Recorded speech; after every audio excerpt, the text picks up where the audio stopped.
দিন যতই যাচ্ছে ততই মনে হচ্ছে আরো ভাইরাল হয়ে উঠতেছে মিজান ভাইয়ের ভাতের হোটেল। ভাইরাল তো ভাইরাল, যে সেই ভাইরাল না। দেখেন মানুষ আর মানুষ, মনে হচ্ছে কোনো একটা বিয়ে বাড়িতে অনুষ্ঠান হচ্ছে, সবাই দলবদ্ধভাবে সেখানে দাওয়াত খেতে আসতেছে। এবং দেখেন আগে সে ছোট পাতিলায় রান্না করতো, এখন তার পাতিলা অনেক বড় বড়, মানে কি বিয়ে বাড়ির ড্যাগের মতো। এত পরিমাণে মানুষ যা উনি নিজে একা রান্না করে কুলায় উঠতে পারে না, তার জন্য তিনি গ্রাম থেকে তার নিজের আত্মীয় স্বজনের ভিতরে পরিচিত লোকজনদেরকে নিয়ে এসেছেন এখানে তাকে সহযোগিতা করার জন্য রান্নাবান্না এবং আনুষঙ্গিক কাজে। এই যে যে ভাই দেখতেছেন রান্না করতেছে, উনি তার সাথের লোক।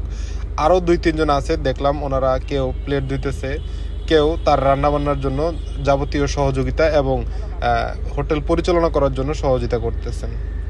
এই যে দেখেন কালকের জন্য গরুর মাংস, আলু কেটে রেডি করা। ভাইরে ভাই, এই যে দেখেন সবাই যে যার মতো ভাত নিতেছে, বল ভরা এত ভাত।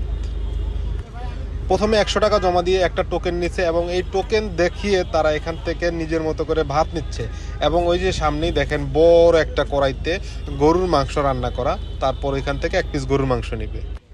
এই যে দেখেন আমাদের সেই কাঙ্ক্ষিত ব্যক্তি মিজান, যিনি নিজে সহযোগিতা করতেছেন কাজে এবং এক সময় ওইখানে টোকেন দিতেছেন, এক সময় এসে রান্নাবান্নার কাজ করতেছেন। আর বিশেষ করে তার এখন সবচেয়ে বেশি কাজ যেটা, সেটা হলো ইন্টারভিউ দেওয়া। কারণ এত পরিমাণে সাংবাদিক, এত পরিমাণে ইউটিউবার আসতেছে, তাদের যে ইন্টারভিউ দেওয়ার জন্য তার যে সময়, সেটা বের করতে তার খুব কষ্ট হয়ে যেতেছে। আসেন আমরা শুনি সাংবাদিকদের কাছে দেয়া তার কিছু ইন্টারভিউ এবং তার কিছু কথা।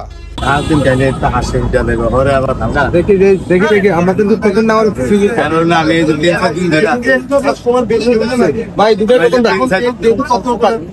ভাই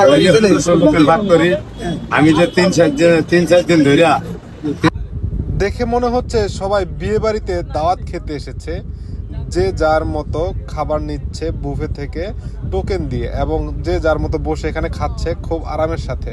এখন খেতে বসেও তাদের ইন্টারভিউ দিতে হচ্ছে এই জায়গার খাবারের ব্যাপারে, যে খাবারের মান কেমন, খেতে কেমন লাগছে, এখানে খেয়ে কেমন লাগছে।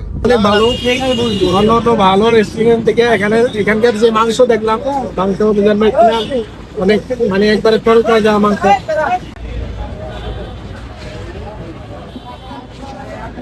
ভাইরে ভাই, দিন যতই যাচ্ছে ততই বেশি মানুষ উৎসাহিত হয়ে দূর দূরান্ত থেকে এখানে খেতে আসতেছে।